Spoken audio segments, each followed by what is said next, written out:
Hi hello నమస్తే. నేను journalist Sai. రాష్ట్రంలో గతంలో ఎన్నడూ లేని విధంగా ఈ మధ్యకాలంలో మనం పదే పదే మతాల పేర్లు, మతాల మాటలు వింటూ ఉన్నాం, చూస్తూ ఉన్నాం. మొన్న రీసెంట్‌గా కూడా ఏకంగా సీఎం చంద్రబాబు నాయుడు గారు మాట్లాడుతూ మీ మతం వేరు, మా మతం వేరు అంటూ జగన్మోహన్ రెడ్డి గారిని ఉద్దేశించి మాట్లాడారు. పవన్ కళ్యాణ్ గారు, లేకపోతే లోకేష్ గారు వీళ్ళందరూ కూడా పదే పదే మతాల గురించి మాట్లాడుతూ వస్తున్నారు. ఈ మధ్యకాలంలో మనం వింటూ ఉన్నాం, చూస్తూ ఉన్నాం.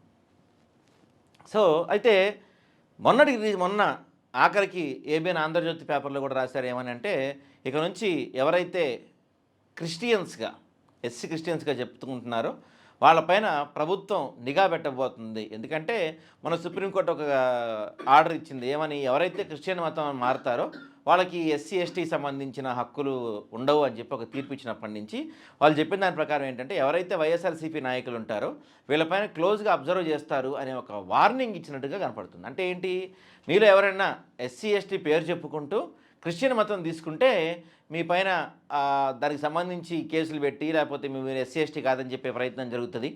సో, ఇట్లాంటివన్నీ జరుగుతాయనే ఒక వార్నింగ్ ఇచ్చినట్టుగా కనపడుతుంది.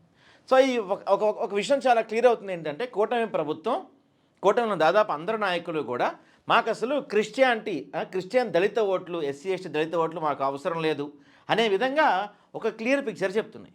దాంతో పాటుగా ఇంకో క్లియర్ పిక్చర్ కూడా చెప్తున్నది ఏంటంటే, మేము క్రిస్టియన్స్‌కి దూరం అవుతున్నాం కానీ మాకు ముస్లిం ఓట్లు కావాలి అనే ఒక విషయం మనకి స్పష్టంగా తెలుస్తుంది. ఎందుకంటే అప్పుడు తెలంగాణలో మనం చూసాం, వలి అనే ఒకతను కోవా వన్ గురించి సంబంధించిన అంశం వచ్చినప్పుడు అతను అమరావతికి పిలిపించి మరి నారా లోకేష్ డబ్బులు ఇచ్చాడు, మన కొల్లు రవీంద్ర ఇచ్చాడు, నాగబాబు ఇచ్చాడు. వీళ్ళందరూ అతన్ని బాగా దగ్గర తీసుకొని మేము ముస్లింలకి అది, ముస్లింలకి ఇంత అని చెప్పి ప్రయత్నం చేశారు.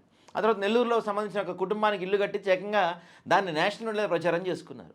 ఇప్పుడు కూడా నిన్న కూడా టిట్కో ఇళ్ల పంపిణీలో కూడా చూసుకుంటే చంద్రబాబు నాయుడు గారు ముస్లిమ్స్‌కి ఇళ్ల పట్టాలు పంచుతున్నవి, ముస్లిమ్స్‌కి ఇంటి తాళాలు ఇస్తున్నవి, లేకపోతే ముస్లిం నేమ్ బోర్డు పెడుతున్నవి, ఇవన్నిటిని కూడా భారీ ఎత్తున ప్రచారం చేసుకున్నారు. అంటే ఇక్కడ చాలా క్లియర్‌గా కూటమి ప్రభుత్వం చెప్పదలుచుకుంది ఏంటంటే, కూటమిలో బీజేపీ ఉంది.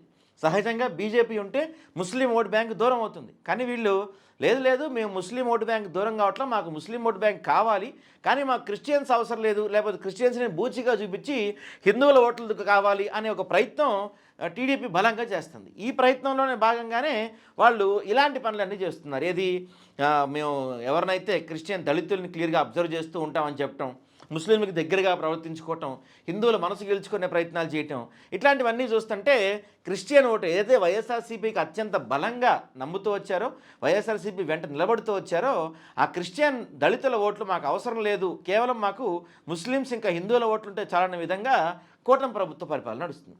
చాలామందికి అర్థం కాని విషయం ఎవరైతే మేధావులు, కొంత చదువుకున్న వాళ్ళు ఎవరైతే ఉంటారో, గత చరిత్రలో ఎప్పుడు కూడా, అంటే ఇన్నేళ్ల చరిత్రలో ఆంధ్ర రాష్ట్రంలో మేము కుల రాజకీయాలు చూసాం కానీ ఫర్ ద ఫస్ట్ టైం మత రాజకీయాలు చూస్తున్నాం.